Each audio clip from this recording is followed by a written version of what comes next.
come in the water? Yeah? You ready? Oh, that's great.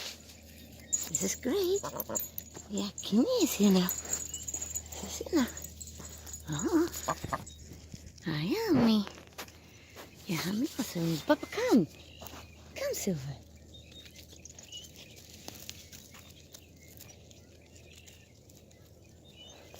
This is kind of great because we can like get water. And what I was saying earlier, I'm trying to get a tent back so that Kenny, so good. You come back up? How you get back up, eh? You're so good. Oh, Eki! You made it to the canal here. Finally. So this was kind of part of the problem, that this part of the canal was inaccessible. And here we can also get some water, extra water for the dogs if we need to. And that really extends my time and stay to be able to take care of a few things without getting too ill. Or I have to rest in between a lot. Hi, Yucky! Part of this documentation is just really kind of build up my own Google database, basically my inner Google database in my brain. To when I watch these movies, I have another way of processing my days. Like I'm a visual processor, and just seeing the movies, it allows me to like reorganize my my timeline in a manner that I used to when I had my photographic memory still before my traumatic brain injury, and the film kind of plays that photographic memory. It builds it a little bit more. Hey, Yucky, so happy! So happy in the morning. Yeah, get your groove on. Get your groove on. Oh, Yucky. Oh, Yucky. I love Yucky. I love Yucky. So yesterday we were at the border, and I had some like short movies over there. But what I didn't put on there was that I was a little bit ignorant that I lost Aki at the road. You actually see it on the movie that she's waiting there and that I intended to come back, but by the time I came back, she was gone, and I flipped the F out. I was like, oh my god, she's gonna die in the desert. And I already knew that she really knows how to find the car back much better than the dogs and me, like almost blindly basically. But I went to the car 2 times, and she wasn't there, not underneath it, and I really looked at it, you know. So I'm like running around like crazy, telling my dogs to go look for the duck. I suspect she was nearby because they were not looking, and I don't know. I assume it was because they knew how stupid I was, but I don't know. It made me realize how much I love the duck, as opposed to the dogs. That like the dogs have like a system that if they're lost, they, you know, someone finds them and they bring them, you know, to a vet or to the shelter or the pound to like, you know, let them know that they found a dog. But the duck, people don't always even know that they're tame or domesticated if they come to you. And so I got very scared there because it's a desert area there. Well, the third time I came back to the car, she was just sitting underneath the door. But to be honest, I had already done my damage of flipping out and not being very mature over something that I really, really love. So in the back there are the chocolate mountains, and then in the other side of north, and then which is actually kind of west, so northwest, east, and then in the south, that's towards, or I actually see Mexico, because that's like, I think maybe 15 miles or something instead of 40 from where we were yesterday. And we're just here for the night actually. There is a hot spring a little bit more developed, but they don't allow my animals too much with it, and there's a curfew, and I don't know. I love the hot springs because I can access it when I'm in pain, and it really helps. Sometimes it gets caught. And I love to have my dog with me that I can swim in warm water because I can put my swimsuit on. I'll be a little bit afraid to get out if it goes very fast. It doesn't seem to go very fast. But,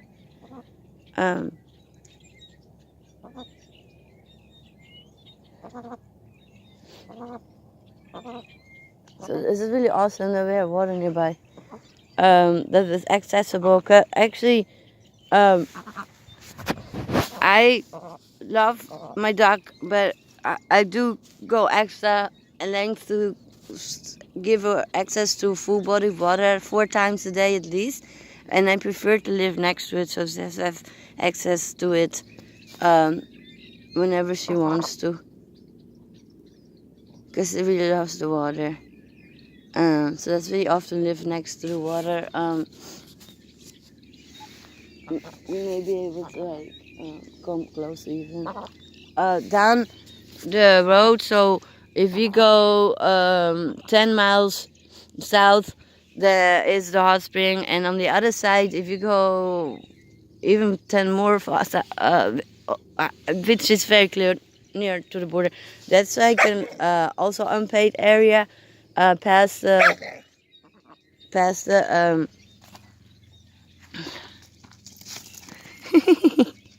past the this is so funny, past the paid long-term permit area. So this is also connected to a long-term permit area, and I'm looking into that to just have a backup option. But there are a lot with these people who are like called snowbirds, and I'm just not really a snowbird person, or vice versa. I think there's a lot of cultural difference, and if you live somewhere, these people came here to like be in peace, and it easily can like kind of get touchy when it's paid, and when it's unpaid you just move along. But if you have paid, then you're like, no, I need work for my money or something. And that's what I love about that free living, that if it doesn't work out, there's always another place, and you have not too much to lose actually,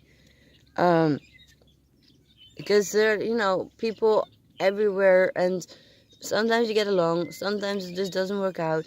And this for me allows me just to have so much more freedom, as opposed to being stuck in a ghetto and people telling you that it's much better, and because they don't know that there's other stuff out here that isn't violent, that isn't necessarily having to like ask you to sacrifice your safety, your dignity in exchange for like the basic needs. That's what I love about it, because I have found myself in every situation like that in a country that has a uneven discourse and uneven division of rights. Even though everyone's supposed to have the same rights, in reality it's not. And that plays out in landlord situations, in any situation where other people have more rights than me, and some people just don't have the best intention. And I have run into them, unfortunately, a lot involuntarily. So I was forced to live in public housing, I was forced to live in public programs, public healthcare, and I have noticed that I found other ways to like meet my needs, and that I have more control and less having to choose between being heard and still have access to the resources. I don't know, I think there needs to be space for multiple options, and it shouldn't have to make me look like dysfunctional right away. I do say, I have a role in it, but I'm doing the best I can to like solve my part and to take charge of my needs, and that I need to do to make my needs met. And I have some challenges, but I also have some people around me, who are ahead of me and who are willing to like explain to me or share how I can do the things a little bit more manageable. Because I have to say, with my developmental delayed like disorder, it has been quite impactful. Like my way of like having my brain work differently. I can be coming across as smart as possible and um, keen, but a lot of it is to protect myself and empty, like an empty kind of cover. Just like Rain Man actually was tested, and he had like 5 or 7 like social like standard cues or sentences to sort of get past the small talk, and that's really what they all had in addition to this amazing photographic brain that he could like quote the phone book and I don't know the any listing really that he had seen once, but he couldn't really go past 10 sentences of like saying hi to a research lady, um, because it was documented, and I recognized that, and I recognize how vulnerable that makes me without a solid support network that I can call my own biological family or access to care. They took out the Asperger um, diagnosis, and this is less services for people because Asperger's are often like for me diagnosed after 18, and in America they already made a big distinction to that. But for me, I would be really benefiting having access to safe funded programs where I can meet other people like me in a way that works for me, not like I don't know, stuffed in a group home or like I don't know, but in an empowering environment, like kind of like how they have LGBT centers, and they have those, but I don't qualify because the DSM changed that, and that that really matters. I actually have to always compete with socially competent people who aren't necessarily the most competent people, but they're more competent, and that with my less right and less support network really impacts how I can function. I just want to put it out there. I don't mean to offend anyone or, you know, I want to be careful like with that. Hey, Hummus, let her get up. She's being grave. Good job, Kenny. Um, and my film skills and my art skills, they're definitely related with my brain. Um, um, being advanced in that area. So I have really great benefits from the autistic side. But socially, this society is not really ready to like ensure that there's space for multiple people and different ways of thinking. Being labeled as crazy is like the most devastating thing you can do, in addition to taking away the right diagnosis and the services for that. And that has been happening, and I don't really have this like social skill set to like battle that like other people, um, and so that cuts me out in a lot of social situations, going to the store, that are not only physical limitations where I can not stand in line or pick up things or drive my cart. um, it was also mentally really taxing for me. um, Sorry.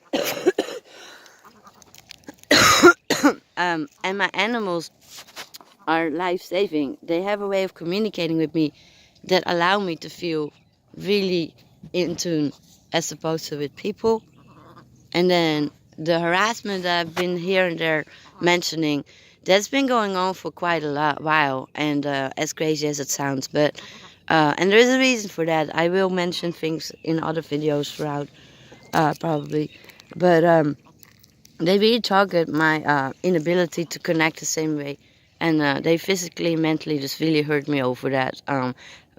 Publicly shame me, publicly force me to answer questions, publicly try to set me off, and it's like so insidious, but it's there all the time. And I'm sure, if I had a fear of dogs, they would like, come around with dogs. So what I'm saying is like it's kind of attuned, but that's the creepiest part about it. I cannot change my disabilities, and just having to be embarrassed every trip to the store or to social services or the phone carrier, and that people go out of the way while other people don't seem to know that, is really, really crappy. And again, I don't know who these people are. I just know that a lot of them are part of supremacy group, or crime watch group, and also supremacy. So it's a combination. It's not just a crime watch group. They have another role than the regular, we keep the community at peace. And that's all I sort of want to mention right now without saying too much and coming across as crazy, because it's a bigger picture. Hey guys, play Bento. Oh, Nini. Hey, Papa, you're being too rough. He's coming to me to say that. Hey guys, oh Nini. Oh, little Nini. This is Hummus, guys. This is my little Corgi. Oh, see, look at his little eye. Yeah, he has a big party blue eye. And he was supposed to be a Belgian Shepherd, a black Belgian Shepherd.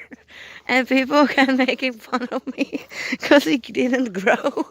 And I never really had a lot of experience with small dogs. In fact, I was a little bit mean.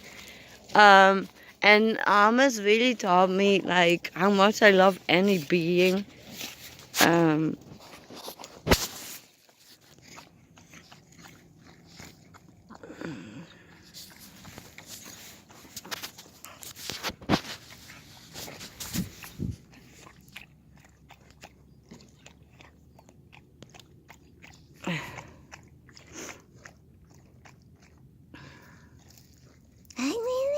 I love it in teeny. This is my little Nini.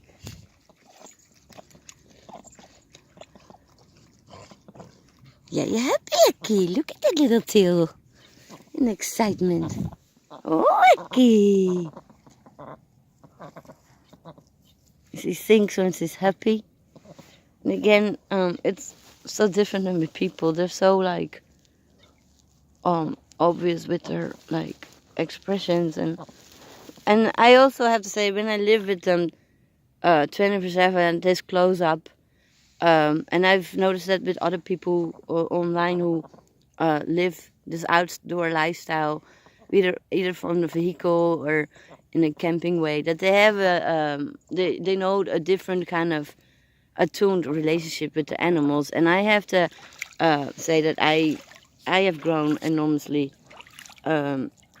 And there's often much more non-verbal communication going on. Aki just has to swallow to let me know that she's thirsty.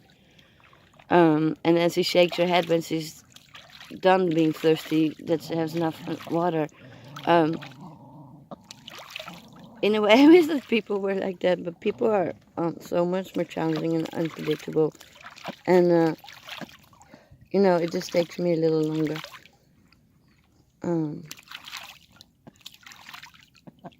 He's happy. You're happy. Happy. And this really makes me happy. I have a lot of pain with my broken arms and my neck and my back that's fused, and that I can't really stand or sit on normal chairs. The pain is excruciating. Hey guys. And just having these moments throughout the day and in nature are really, really repairing. I cannot say enough. The hot springs are literally curing. They stop the inflammation, and you